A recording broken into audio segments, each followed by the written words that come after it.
doanya seorang ibu itu seperti doanya Nabi pada umatnya, yaitu hasadul ummati baina sittin wa sab'in. Umatku itu, kata Rasulullah, akan diambil oleh Allah antara umur 60 sampai 70. Kemudian di usia 70, ini urung sholat, bijak sholat, wangel. Rabbana innaka jami'ul linnas. Itu diwaca nggak bar sholat ping 7. Mesti laris datangane. Wa barakatuh. Bismillah, alhamdulillah, wassalatu wassalamu ala rasulillah wa ala alihi wa sahbihi wa mawalah. Subhanaka la ilma lana illa ma 'allamtana innaka antal alimul hakim. Amma ba'du. Hadratul muhtaramin wal muhtaramat, segenap jamaah muhasabah Jumat pagi yang dimuliakan oleh Allah. Mari kita buka acara ini dengan bacaan Ummul Quran Al-Fatihah. Bismillahirrahmanirrahim. Alhamdulillahirabbil alamin. Ar-Rahmanirrahim. Maliki yaumiddin. Iyyaka na'budu wa iyyaka nasta'in. Ihdinas shiratal mustaqim. Shiratal ladzina an'amta 'alaihim ghairil maghdubi 'alaihim waladdallin. Amin. Pertama, saya sampaikan tentang ikhlas atau siyahah atau wisata. Karena apa? Karena setiap siyahah itu harus ada memori erosi. Kita harus bisa ngambil hikmahnya. Ketika kita siyahah ke Pekalongan Habib Lutfi, itu memori kita ingat betapa ikramudhiyubnya orang sekian banyak, dahar semua, mayor semua. Kemudian memori kita lagi dalam orang yang jumlahnya ribuan itu, hampir 50.000, itu semua tergila-gila dengan sholawat. Maka di sana kan ada kanzus sholawat. Kanzus sholawat itu gudangnya sholawat. Nah, saya ingin mengadopsi di sini adalah menjadi gudangnya sholawat. Kemudian ketika di Solo, kita ketika membaca sholawat khairul anam, ingat semua, ingat yang kita lakukan di perjalanan itu. Dan ini kalau tidak direnungkan, tidak reneng, itu sulit kita ini bisa betul-betul menghayati. Karena bahasanya ini kan bahasa seni, bahasa syair, itu butuh renungan, bolak-balik dibaca. Saya setengah hafal, saya tidak baca, saya ngereneng. Nah, kalau sekalipun tidak bawa itu setengah hafal, baik itu maksudnya maupun lafaz-lafaznya itu. Yang kedua, kita mengingat sedikit apa yang disampaikan oleh Kiai Ahmad Muzaki kemarin, yaitu hasadul ummati baina sittin wa sab'in. Umatku itu, kata Rasulullah, akan diambil oleh Allah antara umur 60 sampai 70. Yang liwat 70 kayak Pak Rawi itu dari bonus. Yang belum 70, tapi antara 60 sampai 70. Kalau sekarang saya 65, diberi umur panjang ya masih 5 tahun. Tapi kalau tidak diberi umur panjang, kalau kita sholat itu kan membayangkan itu adalah sholat saya yang terakhir. Kalau kita Allahu Akbar yang harus kita tanamkan itu sesuai ajarannya itu membayangkan ini adalah sholat saya yang terakhir. Tidak tahu besok masih sholat lagi kan kali itu. Ini tadi kan seandainya ya. Mengandai-andai itu kan boleh saja kan. Itu masih 5 tahun. Dan angka yang disebut Rasulullah itu pasti ada sirinya. Itu yang sama dengan huruf yang ada dalam Al-Quran, itu pasti ada sirinya. Nama surat dalam Al-Quran ada sirinya. Nanti kita bahas satu persatu. Angka 60 itu yang kaitannya dengan dunia. Jadi kalau usaha setelah dia umur 60 sulit untuk berhasil. Yang kaitannya urusan dunia. Ini saya yakin. Karena apa? Meskipun orang itu punya profesi, yaitu dokter hewan, itu nanti suruh beternak juga tidak bisa. Itu kepala dinas yang dokter hewan yang kaitannya dengan hewan. Kemudian itu kalau pertanian, kepala dinas pertanian, itu suruh bertani tidak bisa. Karena Pak pensiun itu sudah umur 60 tahun. Kalau tidak sebelumnya dipelajari ini, yang untuk merubah ini. Dinas perdagangan juga tidak bisa dagang. Karena sudah umur 60 tahun. Itu rahasianya baina sab'in wasitin. Angka yang disebut Rasulullah. Ada sirinya. Yang bisa berhasil itu biasanya sudah punya sebelumnya. Yang merubah itu angel. Kayak Pak Parno ini dirubah sudah dari pengusaha ya, wis gak iso. Ya tidak bisa. Terus apakah ini sudah menjadi kartu mati? Nah ini yang jadi pikiran kita kan itu. Apakah sudah menjadi kartu mati kalau seperti Pak Imam ini? Pak Imam dua-duanya ini kan 60 semua. Itu tidak termasuk, tidak terlalu menjadi kartu mati. Kita memfungsikan diri kita sesuai dengan kondisi kita. Kondisi yang bisa kita fungsikan adalah sekarang kerentek orang tua itu masuk menjadi jiwa anaknya. Kalian punya anak. Kalau kerenteknya anaknya ingin menjadi pedagang, anaknya ya jadi pedagang. Kalau kerenteknya anaknya menjadi kiai, anaknya jadi kiai gitu. Merasa Pak. Ini kerentek wong tua Pak, hati-hati Pak. Kerentek saja itu jadi. Apalagi kalau diteruskan dengan doa. Apalagi kalau yang berdoa ibu. Bahwa doa kadoa Nabi ala ummati, gitu ya. Doanya seorang ibu itu seperti doanya Nabi pada umatnya. Kan luar biasa. Luar biasa. Ini yang perang orang tua kita yang sudah 60 tahun. Kalau sekarang wis kadung anak dari pengusaha kabeh ya kerentek saya cucu saya. Cucu saya, mantune Pak Razak bener mantune. Itu yang dari kiai kan seperti itu. Mbak Parno. Putune Mbak Parno, anaknya wis dadi pengusaha. Putune kerentek doa. Dan sekaligus dengan pengalaman sekarang membangun jiwa entrepreneur, ini setidak-tidaknya kan bisa membangun kerentek ini. Kemudian di usia 70, ini urung sholat, bijak sholat, wangel. Ini terus bolak-balik saya buktikan ketika saya turun ke desa waktu itu. Orang tua, sudah tua gitu ya. Diajak sahadat, wangel bol. Tapi omai blek, iprik-iprik. Jadi rumah itu hanya kamar satu yang saya lihat itu yang ditempati, yang lainnya itu adalah untuk bakar, untuk masak itu, iprik-iprik. Kalau saya bahasa ngomong iprik-iprik ya, dari kayu kecil-kecil itu. Jadi pikirannya ini hanya makan. Iprik-iprik kan untuk masak. Itu tahun Mas Hartono. Jadi untuk makan ini orang yang sudah usia 60, 70. Jadi yang disampaikan Kiai Ahmad Marzuki itu memang buktinya seperti itu. Kemudian kalau dalam Al-Quran itu kan setiap huruf ada sirnya, ada rahasianya. Setiap surat, nama surat ada sirnya.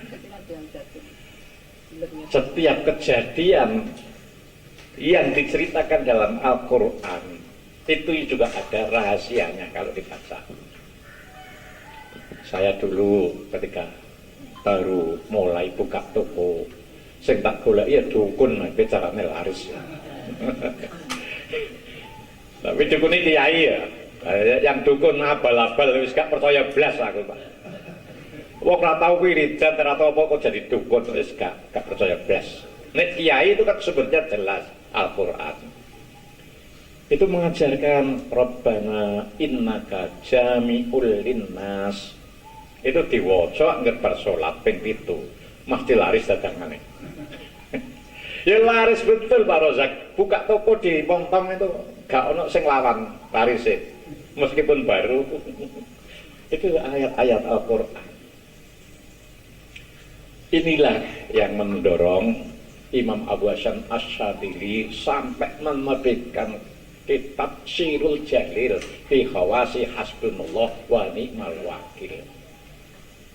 Karena apa? Imam Abu Hasan Asy-Syadzili itu wali ghos. Dari wali ghos menulis sebuah kitab Sirul Jalil fi khawasi hasbunallah wa ni'mal wakil. Pertama, ini adalah Al-Quran. Doa yang pakai ayat-ayat Al-Quran itu adalah punya keistimewaan rahasia Al-Quran. Yang kedua, Nabiullah Ibrahim alaihissalam ketika habis menggali berhala yang disembah umatnya Raja Namrud. Jadi Raja Namrud itu sampai mengaku dirinya menjadi Tuhan. Ketika dites oleh umatnya, buktinya apa? Kalau Raja Namrud itu Tuhan, naik di atas satu panggung tinggi, ini sapanah Tuhannya Nabi Ibrahim. Ketika manah, itu anak panahnya turun, ada bukti darah yang mancep. Itu kan, ya ngono iku carane setan itu. Carane setan untuk menggoda umat manusia itu. Darah itu ya dari mana kan gitu.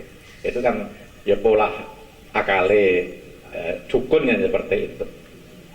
Karena saking yakinnya bahwa Raja Namrud itu adalah Tuhan, ketika membutuhkan kayu untuk membakar Nabi Ibrahim alaihissalam itu semuanya urut golek barokah.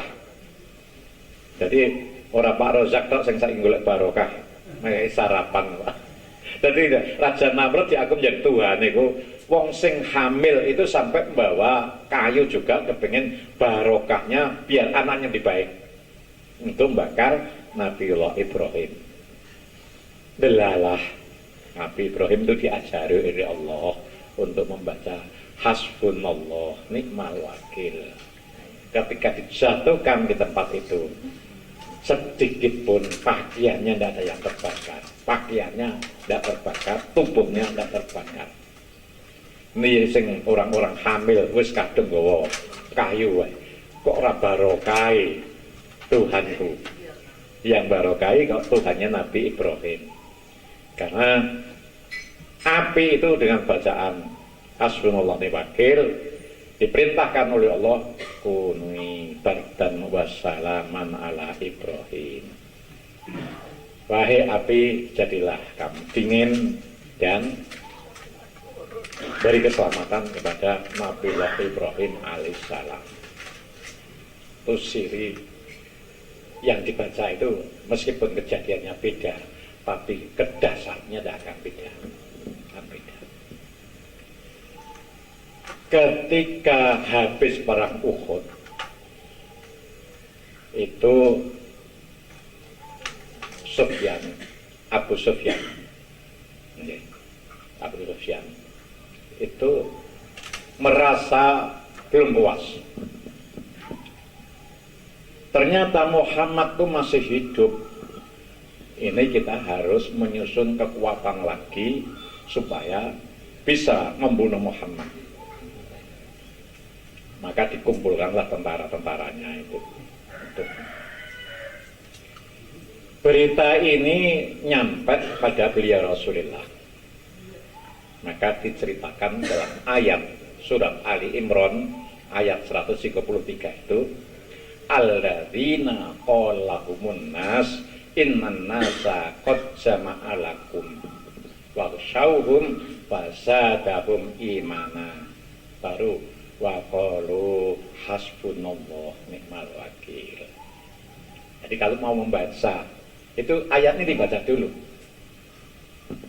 Alladzina, orang-orang, ini yang dimaksud orang muslim,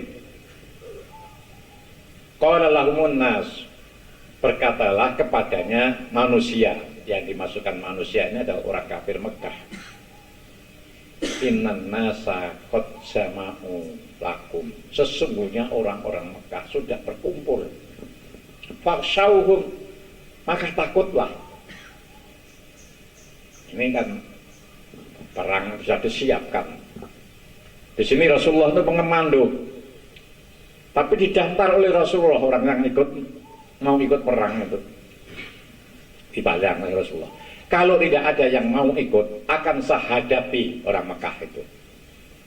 Begitu pimpinan itu tidak punya takut sama sekali. Kalau tidak ada yang ikut, maka akan sahadapi sendiri. Nah mungkin kayak DPR kita itu ya. DPR kita itu kan mestinya orang yang madlum itu kan yang lapor. Ini kok malah orang yang kena apa-apa, saking inginnya meluruskan kebenaran itu ya sendiri. Makanya saya ingin ketemu itu karena saya beri penjelasan seperti ini. Jiwa Rasulullah kan seperti ini. Kalau tidak ada yang berani, saya akan hadapi sendiri. Ketika seperti itu, maka orang ini fasadakum imana, imannya semakin meningkat, imannya semakin meningkat, dan diucapkan qalu hasbunallah wa ni'mal wakil. Dibacalah ini. Nah setelah ayat ini dibaca, orang kafir yang sudah ngumpul banyak itu ternyata tidak berani melakukan peperangan. Peperangan ini dimenangkan oleh orang Islam, takut dengan bacaan hasbunallah ni'mal wakil. Ini dibaca 7 kali. Ayat ini kalau kita punya masalah besar, kata Rasulullah, wa idza waqatum ila amrin azim faqalu hasbunallah wa ni'mal wakil. Jadi surat Ali Imran ayat 173 ini dibaca 7 kali dulu baru hasbunallah. Karena tidak jadi perang, maka semuanya kembali. Fongkalabu binikmatin fadl, gitu. Nah, itu dibaca sekali ketika kita sudah berdoa ya. Belum berdoa. Fongkalabu binikmatin fadl wa syawun innallaha wa tabarikallahu dzufal azim. Itu paling jos, tapi sayang ini belum ngamalkan. Saya hanya buku yang hasbunallah itu sudah lama. Yang ini kalau punya masalah besar lagi dibaca 1000 kali hari Jumat ketika matahari pas terbit. Jadi ternyata di hari Jumat itu ada auqat mustajab. Itu adalah Jumat pagi ini pas matahari terbit. Kalau biasa di rumah ya sholat buruk, tapi di sini ya biasanya atine wae ora iso. Ini atine wae ini karena auto mustajab. Di samping antara khutbah awal dan khutbah tsani. Itu kalau imam sedang duduk itu adalah termasuk waktu-waktu mustajab. Ini rahasia ayat Al-Quran seperti ini. Dan tentang hasbunallah ni'mal wakil ini kenapa diterapkan lagi dalam perang Uhud? Bukan perang Uhud ya, perang setelah perang Uhud yaitu perang yang akhirnya itu Asad itu, Hamratul Asad. Perang Hamratul Asad yang umat Islam tanpa perang memperoleh secara psikologis kemenangan karena orang kafir tidak berani untuk menyerangkan kemenangan itu kan pada psikologis kamu punya api yang luar biasa.